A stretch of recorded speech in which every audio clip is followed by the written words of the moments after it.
Hi, it's Kristin Tollefson, the Director of Education at the Bainbridge Island Museum of Art, here with another Art in Action BIMA from Home. Today we are going to make some beads out of paper, but first we're going to talk about beads in general. What kind of things do you think of as beads?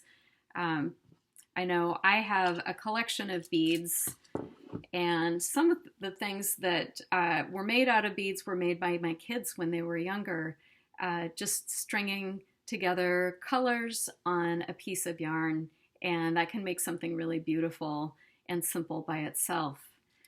For many, many years, humans have made beads out of lots of different things. Some have used seed pods. These are seed pods that have been strung together with wire. Somebody may have decided to string some pine cones together just by using a needle and thread and making a crown or a necklace out of that. I even experimented with some felt beads. These are just individual little pieces of felt that I cut out of an old jacket and then strung them together with thread to make the beginning of a necklace.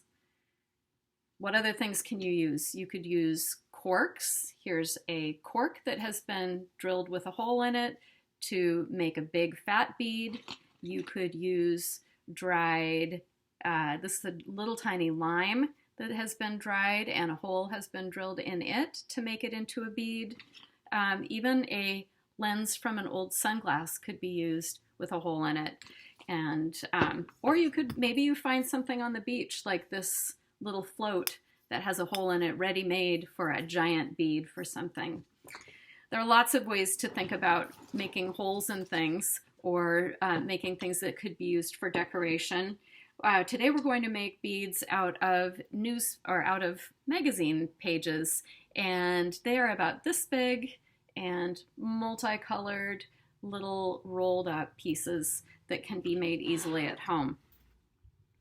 I have here some pages from a catalog that I really like the colors and the pictures on. You don't really have to worry too much about what the picture will be because as you see, you really only see the color here. So what I've done is I've cut some long strips, and the tools I use to do that are a straight edge and a Sharpie, and I take the Sharpie and mark off a long strip that is slightly narrower at one end and slightly wider at the other end. The wider side is how wide your bead will be. I take my scissors and I cut just inside the Sharpie line so that I don't have a Sharpie stripe on the end of my bead, but that might be something that you could think about if you were coloring with a colored pen. My other tool is a chopstick, and I really like this one because it's narrow and small, but you could really use anything to do your rolling with. What you're going to do is take the very end of the paper and the wide side, and against your chopstick or whatever you're rolling around, it could be a pencil, anything that's a cylinder, start rolling very tightly and keep rolling. Keep it going very tightly until you end up with a little tail about that long, about the length of my thumb. I've used a recycled envelope with a little bit of glue, and I'm going to just wipe the glue with my finger very thin on the end, and then I'm going to finish rolling very tightly and kind of press down with my fingers, and then you can see that we have a bead right here. This can be right away. I can take it and I can twist the chopstick to slide it off, and there you have it, a tiny little bead.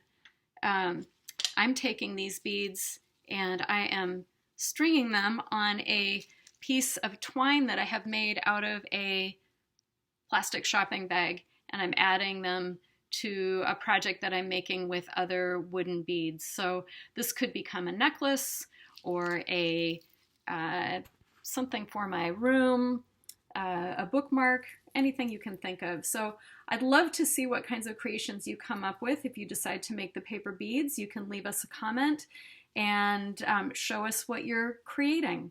So until the next time, thank you for watching Art in Action.